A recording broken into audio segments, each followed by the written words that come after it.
es el que va a exponer ahora casos y controles.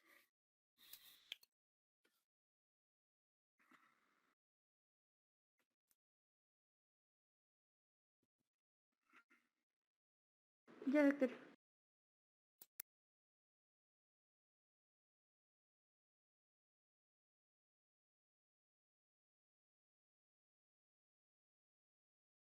Ya, chicos.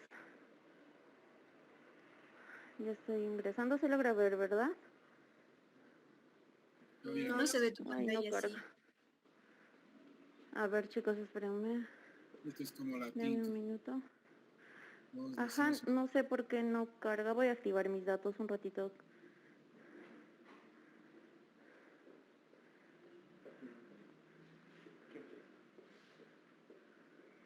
Ahora, ay no sé qué estoy haciendo. ¿Ahora se ve, chicos? No se ve, sí. Ya. No se ve, sí.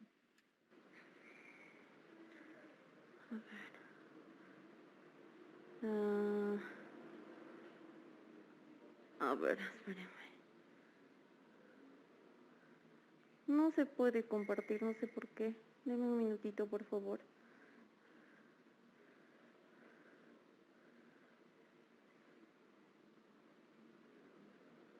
¿Ahora? Sí, ya se ve. Ahora sí se ve. Ya, genial. Somos 7 grupos, chicos.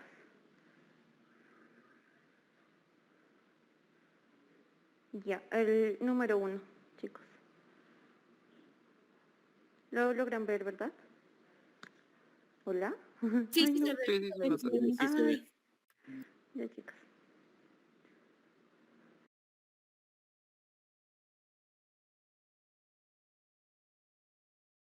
Entonces, el grupo número 1, por favor, proyecten, chicos. ok.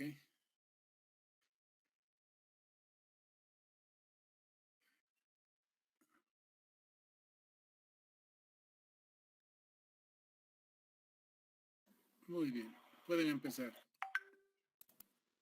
Doctor, buenas noches, compañeros, buenas noches. El día de hoy vamos a exponer nuestras diapositivas sobre casos y controles. Siguiente, por favor.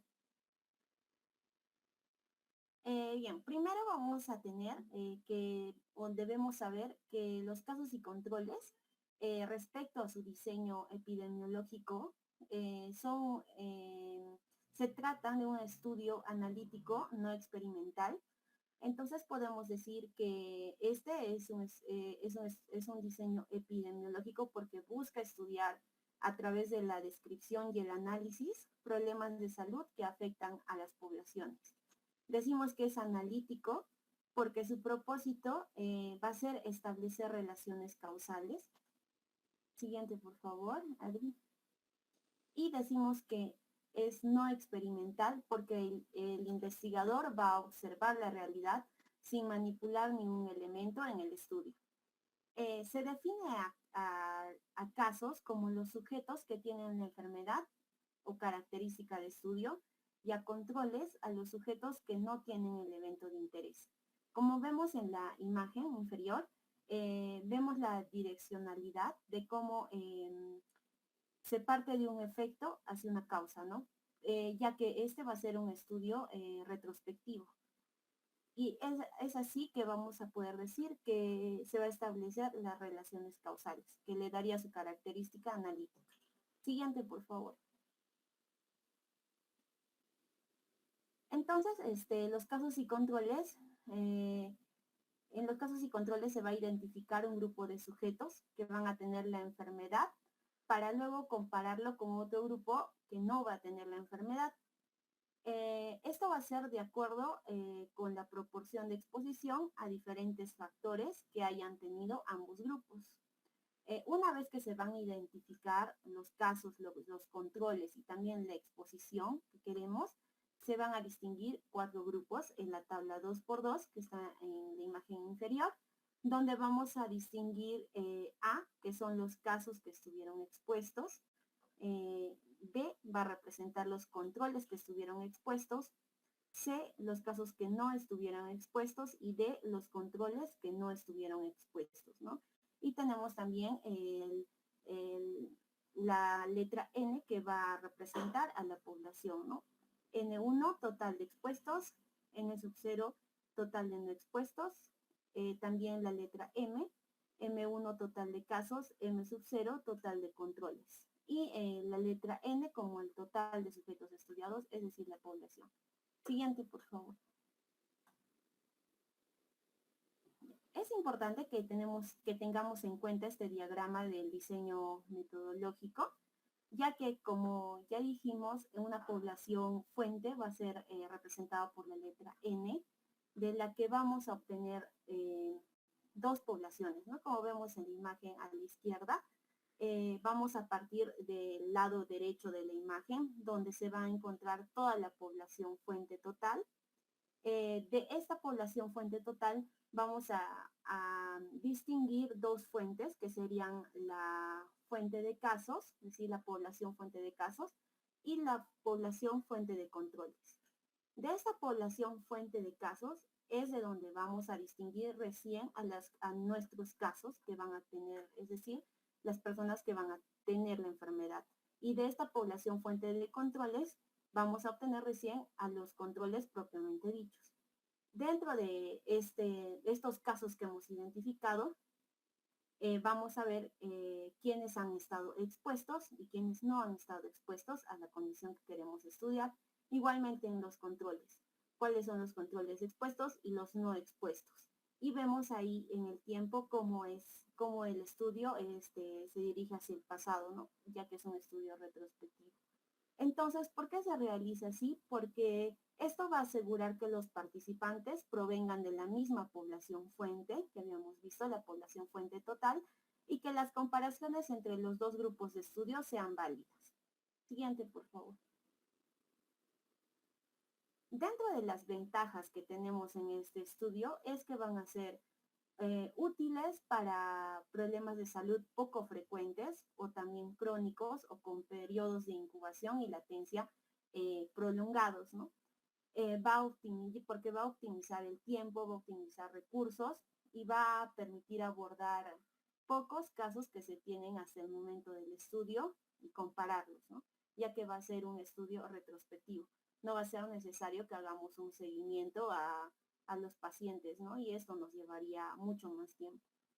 También estudian la relación de múltiples factores de riesgo como causas potenciales para una sola enfermedad, porque se puede preguntar a ambos grupos sobre las exposiciones que el investigador considere en un solo interrogatorio para evaluar lo que es la fuerza de asociación. También van a ser rápidos de elaborar y conducir, van a ser mucho más rápidos en que un estudio longitudinal o experimental, porque la búsqueda de factores de riesgo se hace en una sola ocasión, ¿no? Es decir, que tenemos que hacer que este estudio, o mejor dicho, que la búsqueda de factores de riesgo en esta sola ocasión debe estar bien hecha, con la aplicación de un instrumento o técnica. Y y que no hay un seguimiento en el tiempo y se llega a conclusiones mucho más rápidas. También que requieren menos sujetos de estudio, ya que vamos a tener un grupo de personas con la enfermedad y otro grupo de personas sin la enfermedad. Y como la información se obtiene en una sola ocasión, no va a haber pérdida de sujetos de estudio y no hay que amortiguar esas pérdidas, ¿no? Como sería en el caso de un estudio que tenemos que estudiar en el tiempo, ¿no? También no hay riesgos para los sujetos, ya que no va a haber unos riesgos de padecer la enfermedad, ya que es un estudio netamente observacional. Siguiente, por favor. Bueno, continuando, dentro de las ventajas de este tipo de estudio, vamos a ver que estas no son poco útiles cuando la frecuencia de la exposición al evento de interés es baja, ¿no? Y en cambio, esto es muy útil cuando la frecuencia de enfermedad es baja. Otra desventaja de este estudio vamos a ver que no producen no estimadores directos de la prevalencia o la incidencia de la enfermedad. Vamos a que este diseño está enfocado más a la búsqueda de lo que son las asociaciones, ¿no?, causales que hay que van a existir en la enfermedad. También vamos a ver que no son útiles, ¿no? Para determinar otros efectos posibles de la exposición de interés, ¿no? Porque se ocupan de solo un desenlace que vaya a ocurrir. Siguiente, por favor.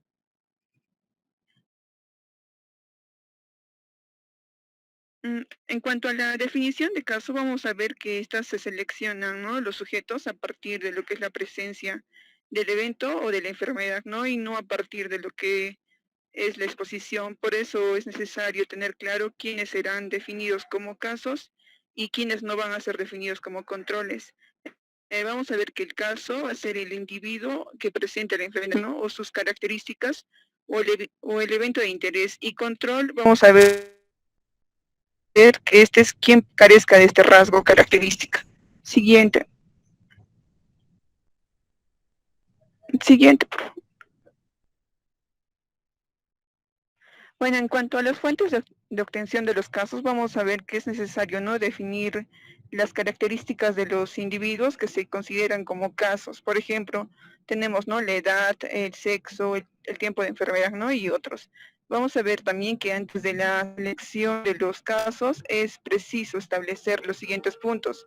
El primer punto, ¿no? Que son los criterios de diagnóstico de la enfermedad, o también, ¿no? Los criterios que para definirlo como caso. El otro punto importante es que los criterios, ¿no? De inclusión y exclusión de los individuos. Aquí es importante, ¿no? Definir las características, como por ejemplo, ¿no? Lo que le da sexo, el tiempo de enfermedad y el tiempo de exposición, ¿no? Que se vaya a presentar. Siguiente, por favor. En cuanto a los casos prevalentes versus los casos incidentes, vamos a ver que lo ideal no es seleccionar casos incidentes porque tienen ventaja de que recuerdan, ¿no? Mejor las exposiciones, dado que el diagnóstico es reciente y se disminuye, ¿no? El sesgo de memoria. Otra ventaja de estos casos prevalentes es que aquí el desarrollo de la enfermedad no modifica, ¿no? La exposición a lo que es el factor de riesgo, como por ejemplo en el caso de un cáncer cervical, ¿no? Por la infección del virus del papiloma humano. Aquí si el caso es incidente, es más probable, ¿no? Encontrar evidencia del virus en comparación, ¿no? Con los casos prevalentes. Vamos a ver que estos casos prevalentes se utilizan, ¿no? Cuando es difícil obtener casos incidentes porque la enfermedad es muy rara. Siguiente. Cuanto a las fuentes de obtención de los controles, que son el tipo de controles, vamos a ver que es muy importante aquí tener cuidado, ¿no? Ya que puede producir lo que es el sesgo de selección. Aquí vamos a ver que lo ideal es que haya un solo grupo control, ¿no? Para una relación 1-a-1, es decir, un caso por control. También vamos a ver que cuando existen limitaciones para encontrar suficientes casos, es conveniente, ¿no? Tener varios controles. También cuando los controles se seleccionan de la misma población fuente que los casos. Vamos a ver que aquí reciben el nombre, ¿no? De controles con base poblacional. Siguiente. Aquí tenemos, ¿no? Un caso que se lleva un estudio, ¿no? De Albania sobre factores de riesgo convencionales, como la edad, la actividad sexual, la actividad física, la ingesta de grasa, el consumo de tabaco y el síndrome coronario, ¿no? Agudo durante un periodo de transición. Aquí, después de definir los casos y la enfermedad, se establecieron, ¿no? Los criterios de inclusión de los casos, que fueron los siguientes, ¿no? Que es lo que es esto, evaluar, ¿no? Si el paciente la cita, si son hombres y mujeres, el rango de 9 de 35. Si estos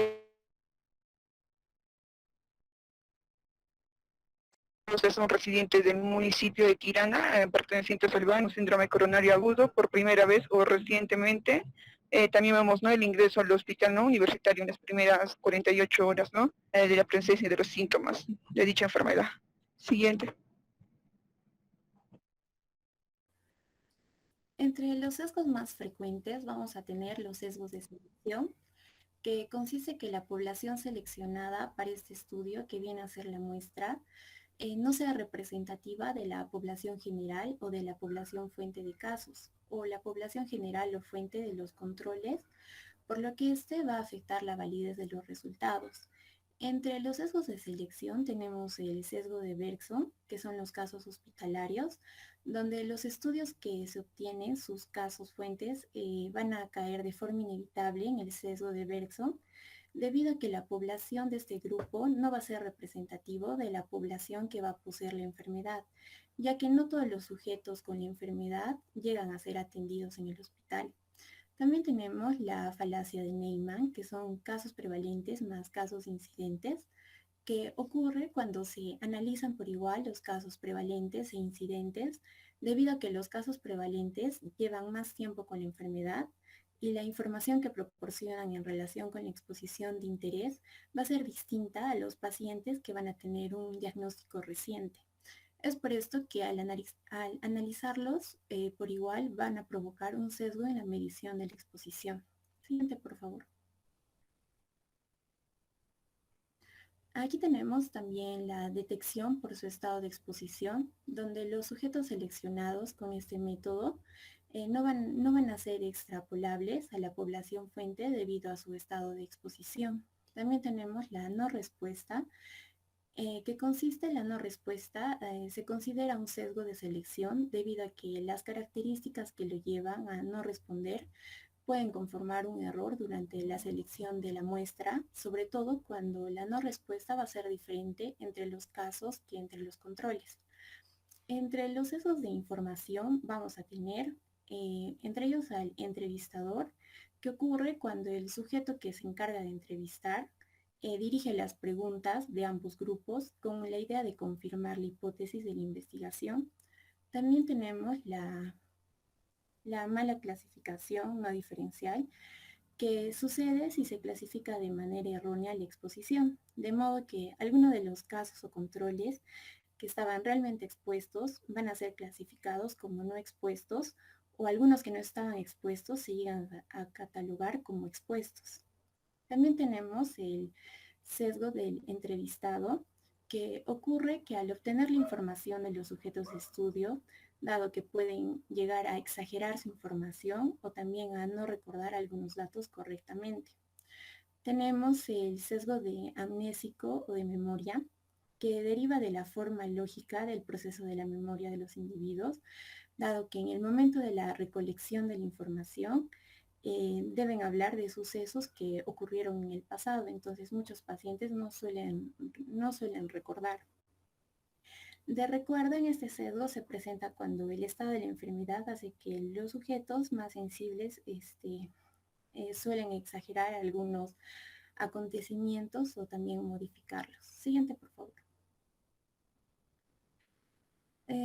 Vamos a hablar sobre las formas de análisis. Entre ellos tenemos las medidas de frecuencia, que en este diseño epidemiológico se parte de M1 y M2, que es decir, el número de casos y controles requeridos según lo que se quiera demostrar. Va a ser por esta razón que este estudio no es adecuado para obtener medidas de frecuencia de enfermedad, ya que mientras más controles se lleguen a integrar, más se va a diluir la frecuencia de la enfermedad, sin que esto refleje lo que ocurre en la población de estudio. Las medidas de frecuencia que se calculan en los diseños de casos y controles se refieren a la frecuencia de la exposición al factor de riesgo, que nos va a ayudar a responder las siguientes preguntas. ¿Con cuánta frecuencia se encontrarán expuestos al factor de interés los casos o con cuánta frecuencia se expusieron los controles? Siguiente, por favor.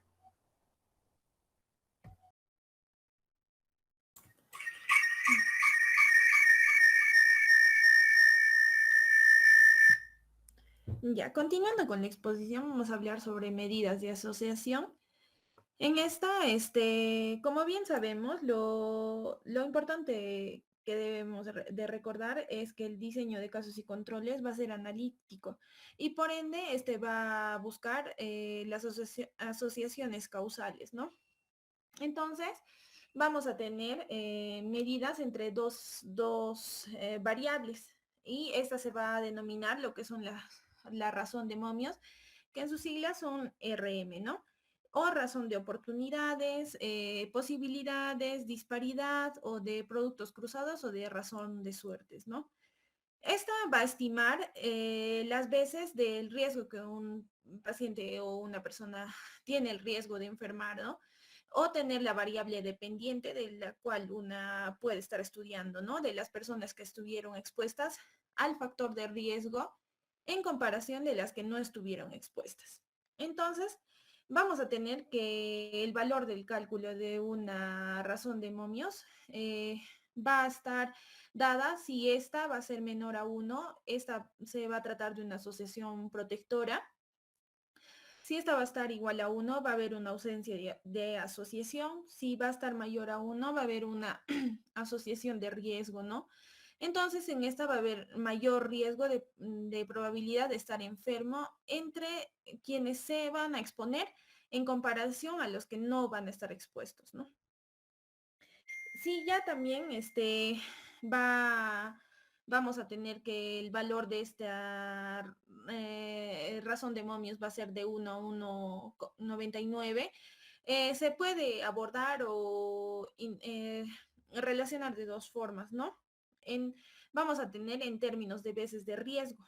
Entonces, al mencionar directamente el resultado obtenido, por ejemplo, si nuestra razón de momios es 1,84, las personas expuestas van a tener 1,84 veces el riesgo de estar enfermas en comparación con las que no han estado expuestas, ¿no? En términos de más probabilidad ya también, para ello tenemos que quitar el 1 del valor obtenido y el resultado que será el exceso fluctuará entre los límites de probabilidad en porcentaje, ¿no? Con base en lo anterior, por ejemplo, si tenemos una razón de momios de 1,84, las personas expuestas, va a estar dada por el 84% de más probabilidad de estar enferma en comparación con las no expuestas, ¿no? Entonces le quitamos el valor y esta lo vamos a dar en porcentajes. Siguiente. Ya. Entonces, si ya también vamos a tener que la razón de momios va a ser igual o mayor a 2, igual va a ser interpretada de dos formas. En términos de riesgo, al mencionar directamente el resultado de esta, obtenido, por ejemplo, en un ejemplo, 3,45, las personas expuestas van a tener 3,45 veces el riesgo de estar enfermas en relación a las que no están expuestas. Ya. Y en términos de veces más de riesgo, cuando se hace la comparación entre los expuestos y los no expuestos, hay una ocasión en la que el riesgo es 1, ¿no? Si el numerador y el denominador van a ser iguales. El excedente, o sea, lo que va más allá de 1, es la magnitud de mayor riesgo de los expuestos en comparación con los no expuestos. Por ejemplo, la razón va a salir 3,45. Entonces podrá interpretarse como las personas expuestas que tienen 2,45 veces más riesgo de estar enfermas en comparación de las no expuestas, ¿no? Entonces le restamos siempre ese excedente, el 1, ¿no? Y el excedente es el que vamos a interpretarlo. Bueno, por ejemplo, como interpretación, acá tenemos un cuadro de estudio de casos y controles para determinar el riesgo de desnutrición de niños. Por ejemplo, acá tenemos las variables van a ser edad de la madre al momento de la unión, si va a ser menor de 20 años o de 20 o más años. La edad de la madre al nacimiento del primer hijo, menor de 20 años o más de 20 años, ¿no? La demanda de la atención del niño sano en los últimos 6 meses. Menos de 3 consultas o 3 consultas o más. La razón y el intervalo de confianza. Entonces, si tenemos como primera variable, ¿no? La edad de la madre al momento de la unión. Entonces, esta vamos a interpretarla, por ejemplo, se va a observar que va a haber una razón de 1,66 que indica que los hijos de las mujeres que se unieron antes de los 20 años tienen 1.66 veces el riesgo de padecer esta desnutrición, ¿no? En comparación con los hijos de aquellas que se unieron a los 20 o más años.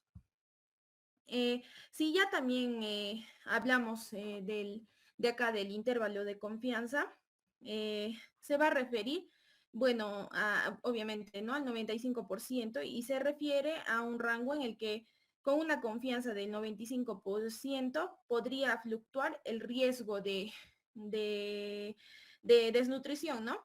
Entonces, para esta variable, para esta que hemos hablado, la edad de la madre al momento de la unión y toda esta variable, va el rango de 1.14 a 2.41, lo que indica que aunque el valor puntual de la razón es 1.66, ¿no? El riesgo podría fluctuar entre 1.14 a 2.41, con un 95% de intervalo de confianza, ¿no? Y de la misma manera interpretamos los siguientes casos, ¿no?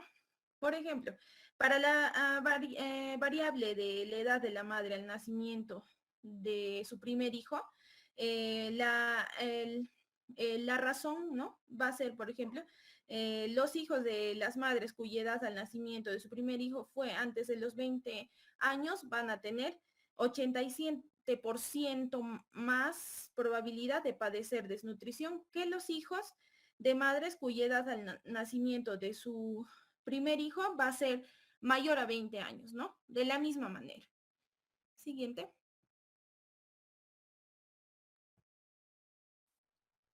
En lo que vendría a ser las medidas de impacto potencial, acá indican la proporción de casos que podrían haberse evitado si el factor de riesgo no existiera o de otra forma el número de casos que se evitarían si se erradicaran el factor de riesgo. Además, es importante recordar que este tipo de medidas solo se obtiene si la fuerza de la asociación indica que se trata de un factor de riesgo. Y además, este riesgo es estadísticamente significativo. Y si ambas condiciones se cumplen, entonces es adecuado calcular e interpretar estas medidas. Por ejemplo, un título de demanda de la atención del niño sano en los 6 meses previos al estudio, acá cumple con estos requisitos. Y ya que su razón es mayor a 1 y es estadísticamente significativo. Por lo que es factible obtener la fracción etiológica poblacional y la fracción etiológica en expuestos. Ahora, la fracción etiológica poblacional es de 49.5% y la fracción etiológica de expuesto es de 55%. Esto significa que si se evita que a estos niños se les lleve con poca frecuencia a consulta, o sea, menos de 3 veces cada 6 meses, podría disminuirse, ¿no? 49.5% de los casos de desnutrición en la población. Y si el énfasis se hace solo en los que suelen llevar menos de 3 veces a consulta, en ellos se pondría a disminuir un 55% de los casos de desnutrición. Bueno, otra forma de interpretar esta información es que si a todos los niños de la población estudiada se les hubiera llevado 3 o más ocasiones a consultar, se hubiera evitado un 49.5% de los casos de desnutrición. Y si a los niños que los llevaron menos de 3 ocasiones a consultar se les hubiera llevado con más frecuencia, en ellos se hubiera evitado el 55% de los casos de desnutrición. Ahora, la fracción etiológica poblacional hace alusión a lo que ocurrirá en la población si se eliminara el factor de riesgo. Sin embargo, es importante considerar que se hace referencia a la población de estudio y solo si está, o sea, si esta es representativa de la población. Entonces, acá se podría como extrapolarse a ella el resultado, pero si no se cumplen estos criterios de representatividad, la interpretación debe circunscribirse a la población de estudio, a fin, ¿no?, de evitar el sesgo. Ahora, en lo que es el pareamiento, acá el pareamiento es una opción metodológica que permite controlar desde el momento en que se diseña el estudio el efecto de las variables confusoras y consiste, ¿no?, en cómo homogenizar los grupos a casos y controles con alguno o algunas características en común. Para llevarlo a cabo se seleccionan los controles en función de una o varias características comunes a los casos como sexo, edad, lugar y número de hijos, nivel socioeconómico, ocupación, nivel de atención, antecedentes y bueno, entre otros. Y se lleva a cabo con la intención de aumentar la eficacia estadística y controlar sesgos de confusión, ya que procura la homogeneidad entre los grupos y por lo tanto facilita la comparación entre ellos. Ahora, las formas más comunes para realizar el pareamiento vamos a tener dos.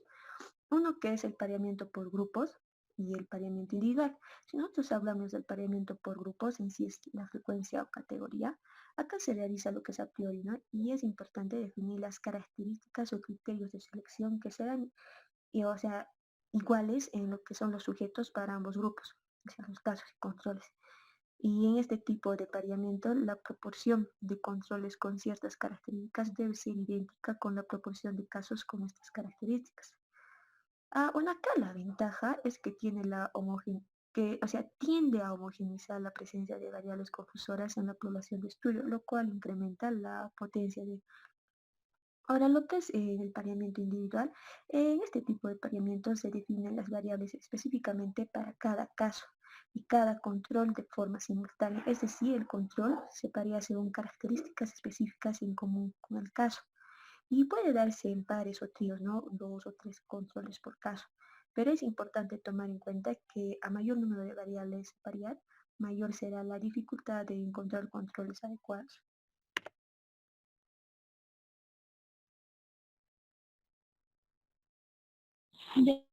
Bueno, como conclusión podemos decir, ¿no?, que el estudio de casos y controles puede ser útil para cuantificar lo que son posibles asociaciones causales entre los factores de riesgo o factores de protección, el efecto o el resultado, ¿no? En este caso, alguna enfermedad, tal vez.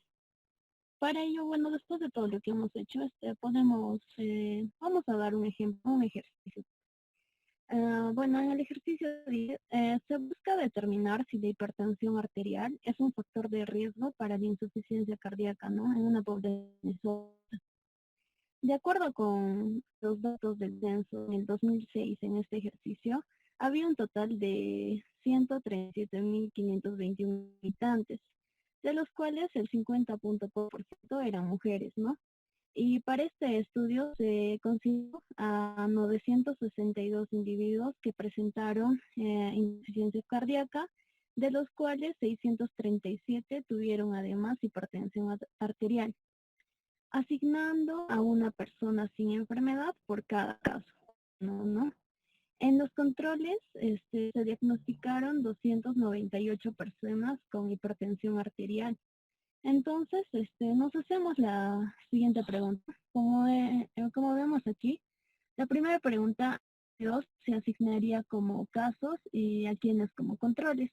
En este caso, los casos serían los sujetos con insuficiencia cardíaca, ¿no? Y los controles serían los sujetos sin insuficiencia cardíaca. Siguiente, por favor.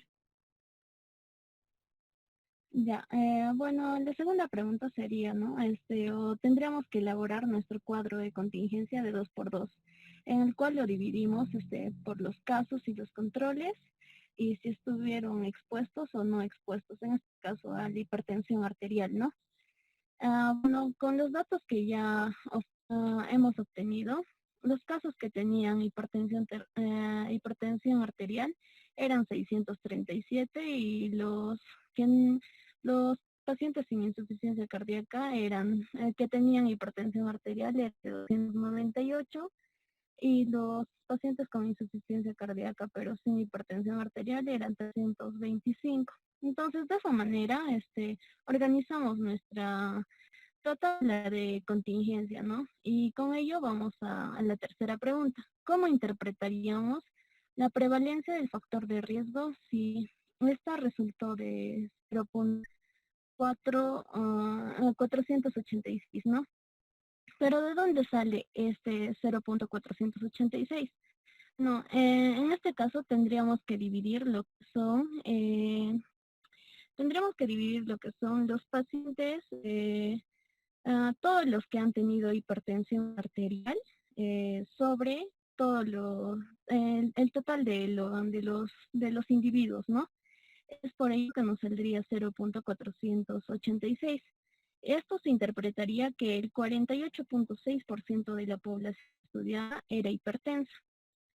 La cuarta pregunta, ¿cómo interpretar la prevalencia del factor de riesgo en los casos si resultó en 0.662? En este caso, este 0.662 salió de todas las personas con insuficiencia cardíaca que presentaban hipertensión arterial sobre, sobre el total de casos o el total de controles, ¿no? En este caso sería 66.2% de los sujetos con insuficiencia cardíaca padecían hipertensión arterial antes de desarrollar lo que era la insuficiencia, ¿no? Siguiente. Bueno, la otra pregunta sería, ¿cómo interpretar la prevalencia del factor de riesgo en los controles si resulta en 0.309? Bueno, esto también, según la tabla anterior, resultaría de todas las personas sin insuficiencia cardíaca que han tenido hipertensión arterial sobre el total de las personas sin insuficiencia cardíaca, ¿no? Por ello que nos saldría 0.309. Redondeando, sería 31, ¿no? Entonces, la interpretación sería que el 31% de los sujetos sin insuficiencia cardíaca padecían hipertensión arterial antes de desarrollar insuficiencia cardíaca. En la sexta, ¿a qué medida de asociación se puede calcular? Entonces, las personas con hipertensión arterial tienen, no, esto sería, la pregunta 6 sería que la razón de homios. En la pregunta 7, ¿cómo interpretaríamos este resultado de 4.37? Sería que las personas con hipertensión arterial tienen 4.37 veces más riesgo de padecer insuficiencia cardíaca en comparación con los no hipertensos. Luego, las personas con hipertensión arterial tendrían 3.37 veces más riesgo de padecer insuficiencia cardíaca que los no hipertensos. En cuanto a la pregunta 8, ¿cuáles son las medidas de impacto potencial que se pueden calcular? Como ya lo mencionaron, ¿no? En este caso... Disculpa, Gracie. Disculpa, Dígame. Gracie. Pasa eso. En realidad, los estudios caso y controles no miden medidas de impacto potencial, como luego vamos a explicar. Ya, doctor. Sí, o sea, Bueno, es posible que ustedes lo hayan leído, pero no es cierto lo que, o sea, lamentablemente hay autores que dicen que pueden medir, pero las medidas de impacto potencial se basan en incidencias. Y este no es un estudio. Entonces, ustedes han tomado un libro que dice eso y lo están transmitiendo, pero no corresponde. Sí, doctor, según nuestra bibliografía sí consideraba lo que No, son las... por eso le estoy diciendo, como le estoy diciendo que no corresponde, pase usted esa parte de medidas de impacto potencial, es lo que le estoy diciendo, para no confundir. Ya, doctor. En todo caso, eso sería todo el ejercicio, doctor. Muy bien, interesante exposición del grupo. Para aclarar, las medidas de efecto o impacto potencial se pueden medir a través de lo que es los estudios de cohortes, donde lo que se compara es cuál es la relación de la incidencia en los expuestos respecto a la incidencia en los no expuestos. Ese es el concepto claro respecto a esto. Lo que ocurre es que hay algunos autores, ¿no? De manera indirecta tratan de medir efecto o impacto potencial a partir de los estudios de OE, ¿sí? Y haciendo algunos artificios matemáticos. Sin embargo, sensu estricto, esa forma de medir efecto o impacto potencial no corresponde. La prueba es que la gente que hace estudios en general, ¿no? Y que conoce los temas, nunca calcula medidas de efecto o impacto potencial a partir de estudios casos y controles. ¿Por qué? Porque se saben que rápidamente serían cuestionados respecto al uso de esta medida. Y si no, revisen los estudios casos y controles que ustedes han revisado y digamos, ahora, ¿es probable que alguien lo utilice? Sí, pero tal vez porque no conozca con detalle todas las que estamos mencionando, ¿no? De hecho, por ejemplo, hay libros solo de estudios casos y controles, ¿no? O sea que pueden tener 300 o 400 hojas donde explican muchos detalles, tanto de los estudios casos y controles sin y con pareamiento, ¿no? Y explica con detalle cada cosa que tiene que ver con los sesgos y muchos detalles que, claro, ustedes no lo van a poder encontrar en un libro que han encontrado 10 páginas sobre casos y controles. Pero esa es un poco la aclaración que estamos haciendo. Es como cuando yo les indico, ¿no? Edad, sexo, grado de instrucción no pueden ser variables de estudio, ¿no? Son variables intervinientes, ¿no? Entonces, eso fácilmente no lo encuentras en un libro. Tal vez lo dicen muy discretamente, pero ya en los libros de epidemiología que ven con detalle el tema de la causalidad, encuentras que edad, sexo no son variables de estudio, sino corresponden a variables intervinientes o variables confusoras, ¿no? Entonces, es eso. Pero por lo demás está muy bien. Solo tenía alguna pregunta. Si nos pueden decir fuentes de selección de casos y fuentes de selección de controles.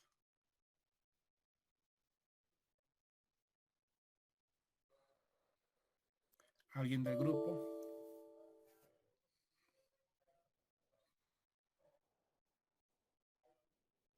¿Me están Doctor, escuchando? sí, ¿Sí? sí, doctor.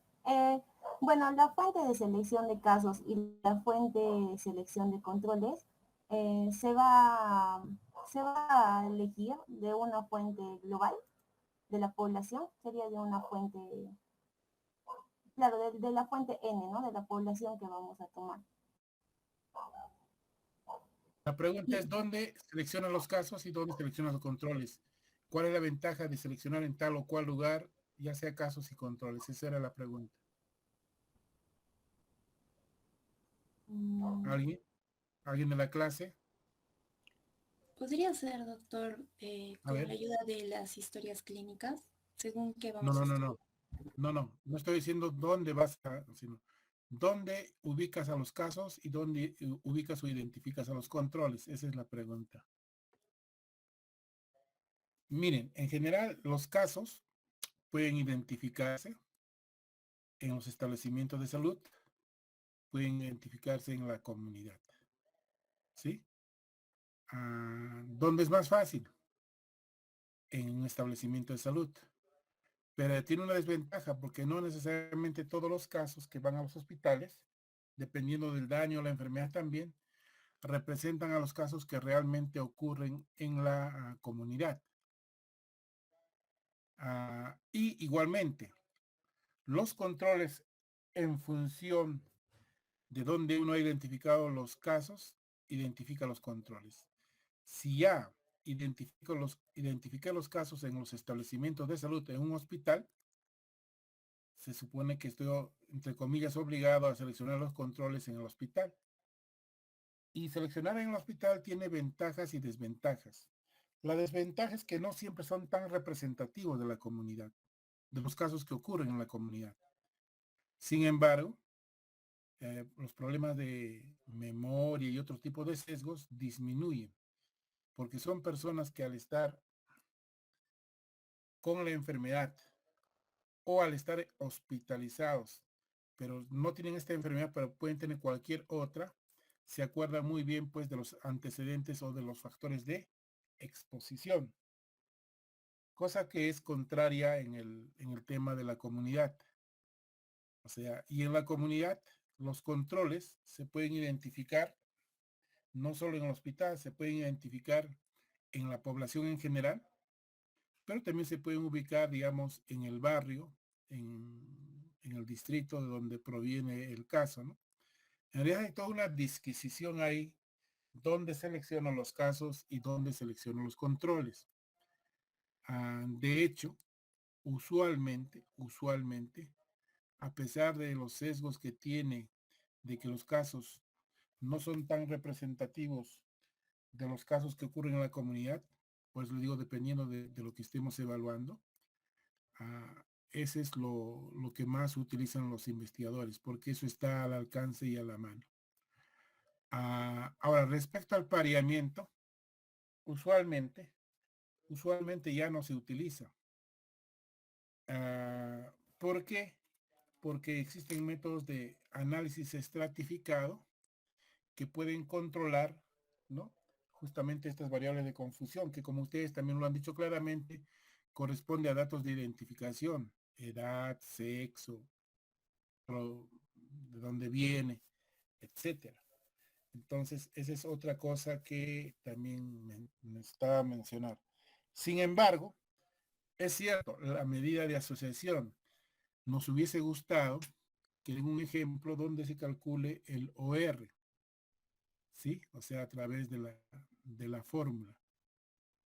¿Cuál es la fórmula? Si me pueden decir los del grupo, del OR, en la tabla tetracórica.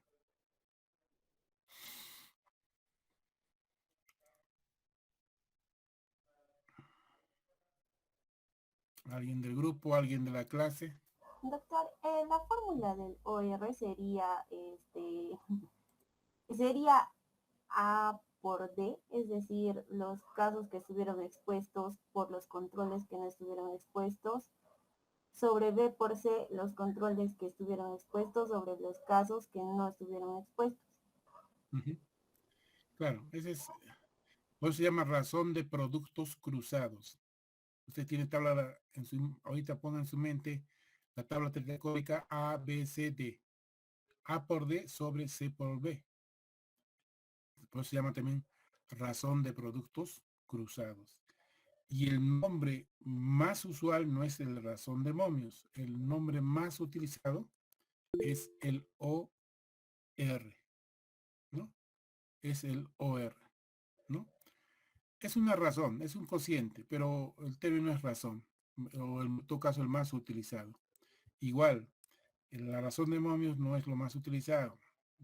En las publicaciones ustedes van a encontrar casi siempre, ¿no?, el concepto del OR. Hay algunos que sí utilizan el RM, pero todos, como ustedes han dicho, también son sinónimos, ¿no? Son sinónimos. Ahora, ¿basta encontrar asociación para decir que es un factor de riesgo? O sea, encuentro un OR de 6 y es suficiente para decir que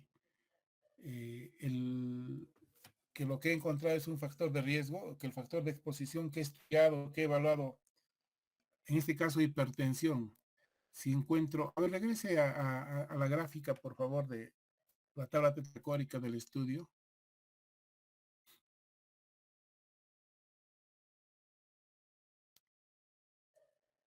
Creo que estaba Johan presentando. Ahí está, ok. O sea, aquí la disquisición es concreta.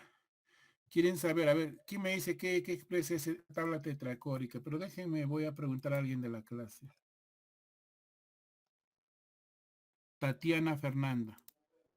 ¿Es del grupo o no? No, doctor. Ya, ok, Tatiana Fernanda. Presente, doctor, buenas noches. Ya, buenas noches. Si usted ve esa tabla de contingencia 2x2, esa tabla tetracórica, entonces, ¿qué es lo que usted, ya, bueno, los casos corresponden a personas que tienen insuficiencia cardíaca, ¿sí? Sí, doctor. Y los controles que no tienen insuficiencia cardíaca. Entonces, ¿qué está evaluando esa tabla tetracórica?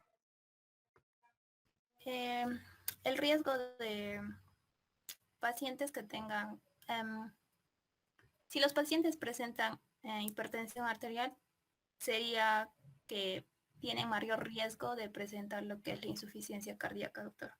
Ok, de manera más directa, esa tabla o esa tabla tetracórica evalúa si la hipertensión es o no un factor de riesgo, si es un factor que está o no asociado a la presencia de la insuficiencia cardíaca. Eso en senso estricto evalúa eso. Ya está. ¿Cuál es el resultado de esta tabla tetracórica? ¿Lo han calculado?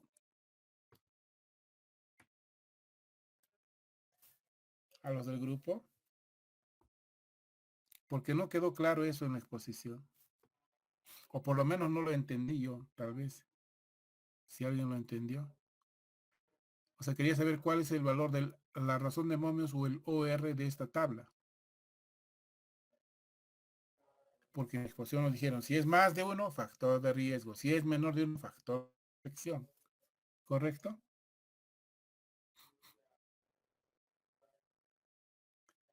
Los del grupo tienen el dato, porque me pareció no haberlo visto o no fue claro.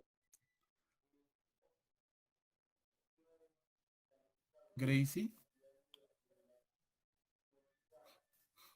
O sea, lo que tiene que hacer es multiplicar 637 por 664, todo eso dividido entre 325 por 298. Y esa es la razón de Sale momio. 4.36, doctor.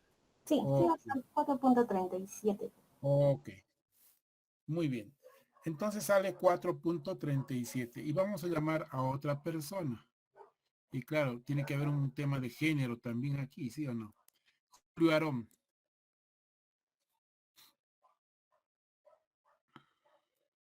Doctor, buenas noches. Buenas noches.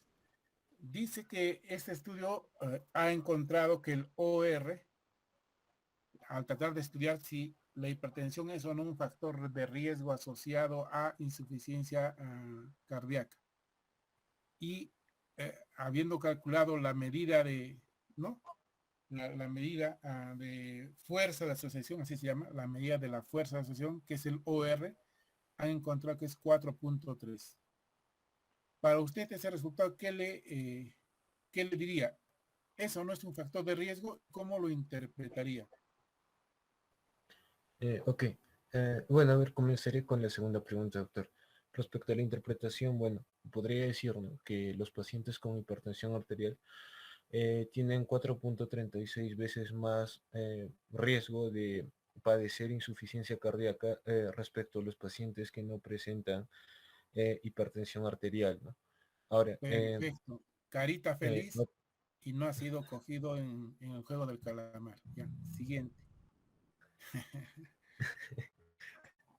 la siguiente pregunta, doctor. Sí, y con ese resultado dirías que es un factor de riesgo o no. Bueno, creo que no, doctor, porque tendría que ver también el intervalo de confianza, ¿no? Porque hay veces que, bueno, sí hay un factor de riesgo, pero tenemos que nuestro intervalo de confianza toca la unidad. En ese caso, bueno, aunque haya un factor de riesgo, podríamos decir que los resultados no son estadísticamente significativos, ¿no? Ok. Y bueno, también me interesaría ver el valor de la P, ¿no, doctor? Muy bien. Entonces, miren, para todos. O sea, lo que nos está diciendo ese valor del OR de 4 es que hay una asociación entre la hipertensión y la insuficiencia cardíaca. Pero, si queremos saber que esa asociación es estadísticamente significativa y por lo tanto, si además de encontrar asociación, encontramos que hay significancia estadística en esa asociación, en ese caso se convierte en un factor de riesgo. Por lo tanto, solo mostrar el valor del OR no significa que sea un factor de riesgo. Podríamos decir que hay una asociación entre hipertensión e insuficiencia cardíaca. Si realmente quisiera saber, ¿no?, que esta asociación es estadísticamente significativa y por lo tanto hipertensión es un factor de riesgo, tengo que ver los resultados tanto del intervalo de confianza como del valor de P. Muy bien. Bueno, yo creo que en general está. Voy a cortar la sesión ahora. El día jueves yo voy a hacer unas 2, 3, 4 presentaciones de estudios que hemos hecho. Bueno, hemos hecho cantidad de estudios a lo largo del tiempo 2 de ellos incluso motivaron ser premios nacionales de investigación, ¿no? A nivel nacional. Les vamos a mostrar 2 estudios y donde conjuntamente con ustedes vamos a hacer la interpretación de los resultados, tanto para quienes van a hacer estudios transversales analíticos como para los que van a hacer estudios casos y controles. Para ir terminando, la verdad, qué pena, no, justamente había cambiado el link para grabar la sesión, me doy cuenta que no lo he hecho, lo siento. Pero ha estado bien la exposición, bueno, con algunas cosas que seguramente ya se han dado cuenta respecto a qué cosas que hay que puntualizar. Pero de eso se trata esto, ¿no? Entonces, vamos está dando pendiente más bien, a ver, esta delegada Cianet.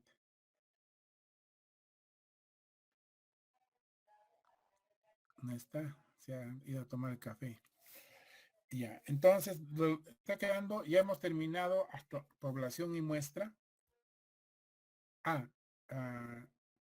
Quedamos en que ustedes iban a calcular el tamaño muestral, ¿verdad? ¿Alguien me puede responder? María Julia, Tatiana, Adriana. Doctor, sí, nos dijo que con el EPIDAT probemos. ¿No? EpiInfo. EpiInfo, perdón. EpiInfo. Ya. Lo que quiero es que calculen sus tamaños muestrales con el EpiInfo, ¿correcto? Entonces, y redacten esa parte, pues, ¿no? Como les mencioné, ¿sí? Cosa que en la primera hora yo presento los trabajos y en la segunda hora revisamos vuestros cálculos de tamaños muestrales, ¿sí? Para el día jueves. Y ya, yo creo que eso está ahí. Y porque ya luego viene todo lo que es algo así como el siguiente punto es, a ver, no me acuerdo bien el esquema. Tiene que ver con lo que es procedimientos, métodos, procedimientos, tal. Luego viene lo que es el cronograma, el presupuesto, la bibliografía. Y para la tercera sesión ya entramos con fuerza con el tema de la construcción del instrumento de investigación, su validación y todo lo que corresponde, ¿no? Ok, entonces quedaríamos así. Estaríamos viéndonos el día jueves, ¿no? Lo que sí es que todos van a mandar su presentación a la delegada para que yo me lo envíe al Google Drive. Por cierto, la presentación ha estado interesante, ha estado atractiva, ha estado bonita. Ha utilizado en lo posible esquemas, diagramas, aunque a veces es inevitable leer, pero creo que han hecho un esfuerzo bastante importante para que la presentación también sea ágil, ¿no? Entonces, eso es bueno. Y cuando hagan el proyecto y hagan la presentación, también tiene que ser de ese mismo modo. ¿Alguno de ustedes es la chica que está ahí en la foto? No. No. Ya pensé. Deberían tomarse una foto ustedes, bueno. Entonces, es mejor. Doctor, una preguntita. Sí, Doctor, en el sílabo aparece que la segunda entrega es decir, del segundo aporte es para este 28. Hasta donde yo sé, y han mandado es del 1 al 7. Ajá, exacto, sí. Ha cambiado las fechas. En todo caso, ¿vamos a correr también nuestras fechas? Déjame chequearlo. Voy a ver. Por favor, caso, doctor, porque el 28 es ya el jueves. El jueves vamos a dar, yo voy a dar ejemplos de estudios que he realizado o han realizado algunos estudiantes y que los tengo ahí en mi archivo, tengo cantidad de estudios previos, entonces cojo alguno de ellos como ejemplo. La segunda hora va a ser para que ustedes me muestren y al azar vamos a seleccionar, calculen el tamaño muestral para vuestros estudios y vamos a revisar. Entonces, Ya, doctor, está bien. y luego de eso, el día viernes veríamos este tema ya final hay un ítem que tiene que ver con tiene que ver con todo lo que es los datos, ¿no? Plan de análisis de datos. Entonces, yo creo que eso va a ser, es más sencillo y ya. Lo que sí les recomiendo es que tengan todo lo más avanzado posible, ¿ya? Entonces nos estaremos viendo el día jueves a las 6, ¿no? Nos toca también. Sí, doctora, ya 6. Ok, quedamos así hasta Ya, el lunes. doctor. No El se sábado olviden, nuestra revisión. Sí, déjame ver. El asunto es a veces difícil, ¿no? A veces uno dispone de tiempo, etcétera, y se me han presentado muchas cosas para estos fines de semana, pero déjame cómo puedo manejar. Si no es un fin de semana, podremos manejarlo tal vez en las noches por grupos. ¿Ya? Por favor, Entonces, doctor. el día jueves, Muchísimas gracias. ¿ya? Ok, quedamos así Ya. entonces. Y doctor, también se lo envié las 7 exposiciones, ya está en su correo.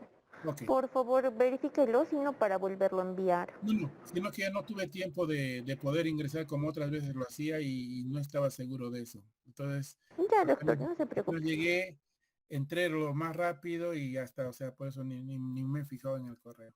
¿Ya? Si está ahí, entonces Ya, ya. doctor, pero lo hemos enviado a tiempo. Ok, ¿ya? Gracias, doctor. Gracias a ustedes, ya nos vemos jóvenes. No se olviden, la vida está en juego. Gracias, doctor. Buenas noches. Buenas noches, doctor. Buenas noches. Hasta el jueves, doctor. Hasta el jueves. Hasta luego, doctor.